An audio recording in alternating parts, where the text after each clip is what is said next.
I do think that the sounds of the digital age have a place in the orchestra. Through my work as a DJ, I've become fascinated by the possibilities of electronic sounds as a kind of new section.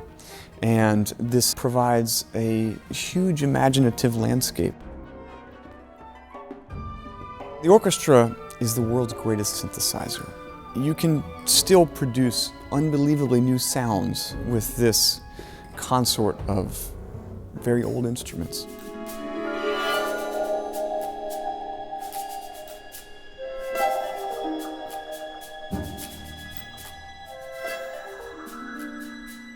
The B-sides lands in 5 surreal landscapes, each kind of imagining a kind of underbelly of the human imagination.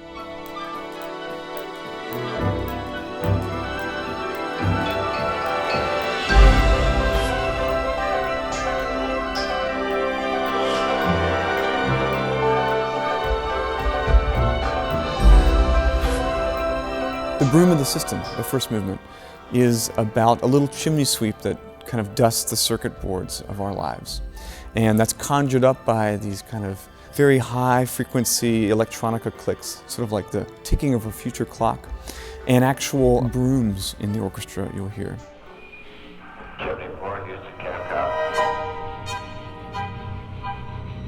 I really wanted to set a spacewalk to music.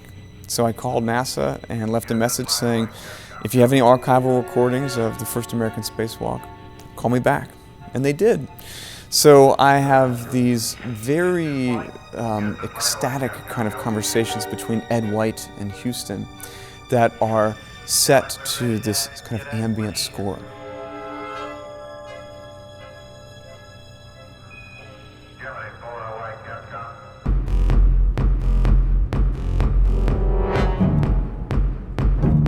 The final movement of the B-sides is called Warehouse Medicine, and it's an homage to Detroit warehouse parties. And so the sounds from the electronics are quite fittingly the sort of industrial analog sounds of early Detroit techno. You wouldn't think there's anything similar between DJing in a club and writing music for an orchestra. But DJing has taught me something very important. Whenever you have 2 things, like 2 records, you really have 3 things. You have your 2 records and you have the space between them. In my symphonic music, that's become a huge area for development.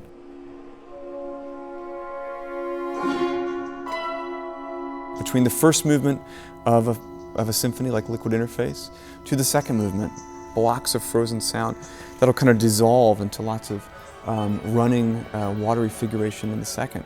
And that's really from standing behind the turntables at a DJ booth for 3 hours.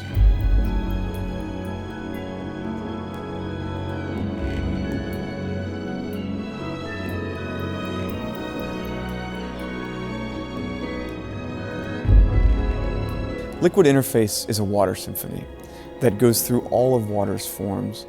Each movement heats up, so you have glaciers calving in the first movement. Then you have a liquid movement after the glaciers melt, scherzo liquido.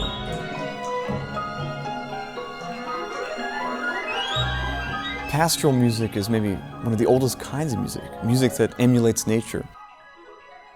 When you can bring electronic sounds into the concert hall that are emulating natural sounds, it sort of flips everything on its head. So Liquid Interface in a way has a great deal of influence from some of the pastoral music that's kind of made up the symphonic canon, but it enters through the digital sounds of our age.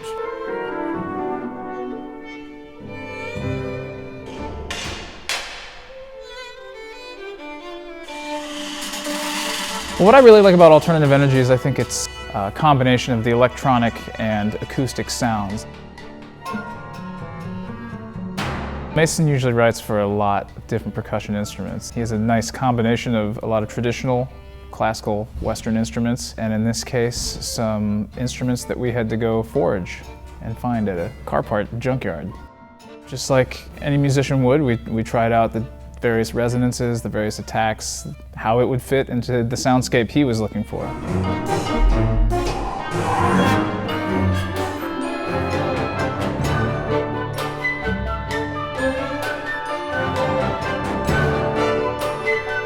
digital age, we're always doing other things while music is playing.